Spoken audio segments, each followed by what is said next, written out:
Burma, also known as Myanmar, is located in Southeast Asia, between Bangladesh and Thailand. It is officially named the Republic of the Union of Myanmar.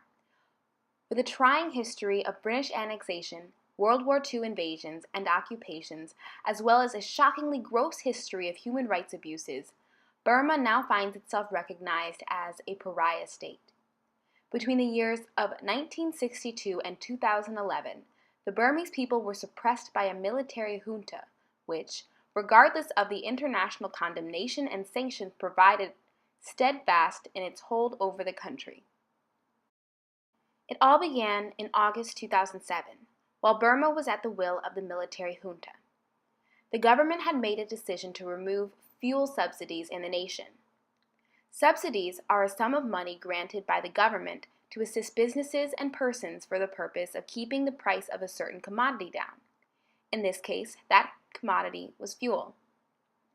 When this happened, the prices of transportation skyrocketed, and with it, so did the prices for food.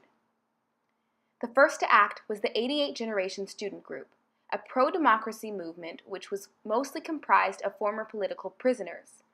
The student group started the first of the marches in Burma's largest city, Rangoon. This movement was quickly stifled, however, and many marchers and leaders were arrested. Luckily, the 88 Generation students were not the only Burmese people to oppose the subsidies.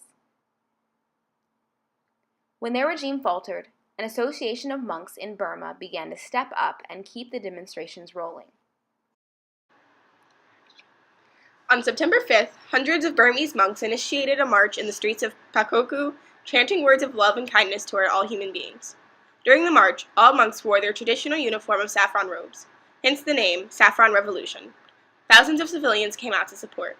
The junta did not support this peaceful demonstration. Authorities responded by firing over monks' heads and beating monks, even going so far as to tie them to poles.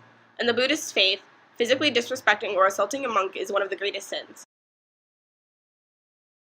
This incredible act of violence was the first step towards international recognition, as it sparked a great deal of coverage. In the days that followed, the Burmese monks formed the Burma Monks Alliance, demanding that the junta regime apologize for their actions and reduce the prices of fuel, as well as begin to plan a democratic movement in the government. Their request was followed by a threat, when the monks threatened to initiate a religious boycott in the case that their demands were not met. The regime ignored the request, and thus began the second monk demonstration of the Saffron Revolution. Soon, the Burma Monks Alliance allied with the 88 Generation Students Group and took up the initiative to banish the evil regime. By September 22nd, hundreds of people, monks, and lay people alike marched to the house of Aung San Suu Kyi, contracting a massive amount of news coverage. Aung San Suu Kyi is a politician and opposition leader of Myanmar. In July 1989, the military government placed her on house arrest. The military government agreed to let her free, but only if she left the country.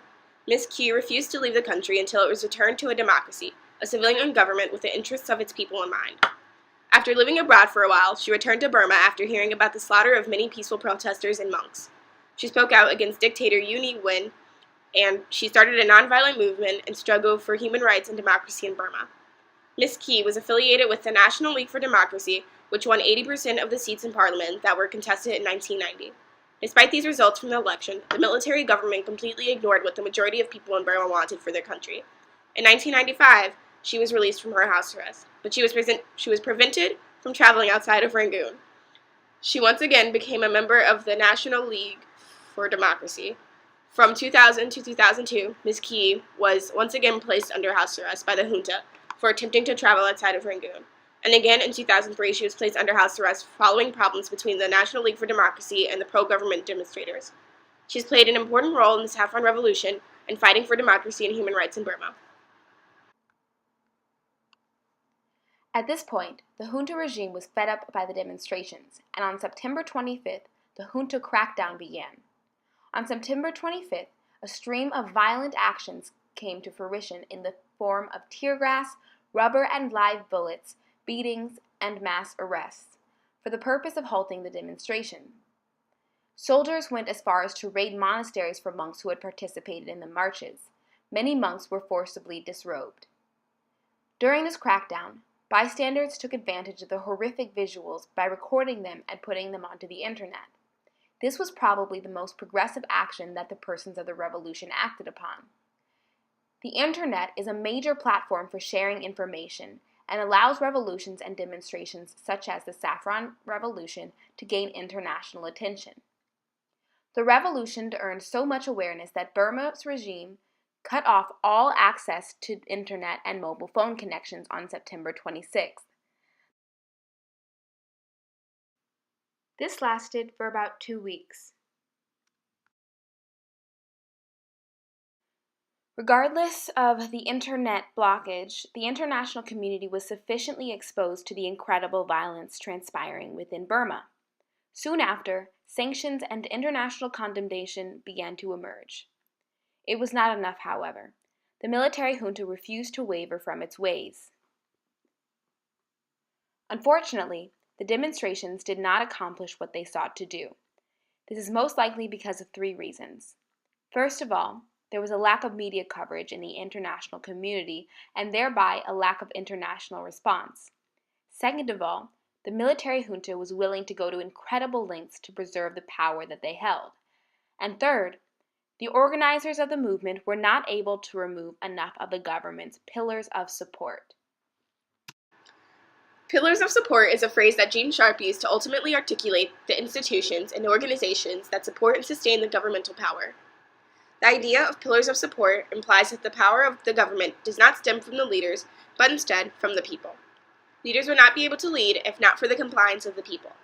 Examples of ways that the people comply with the government on a daily basis would be public school systems, news media, banking systems, and most of all, big businesses.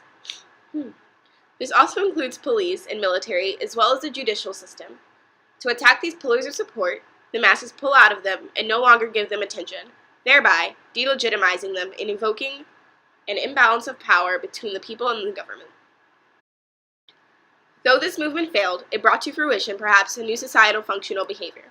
This means that instead of violence being the go-to option when the masses face opposition, slowly but surely, nonviolent movements will become the instinctual response.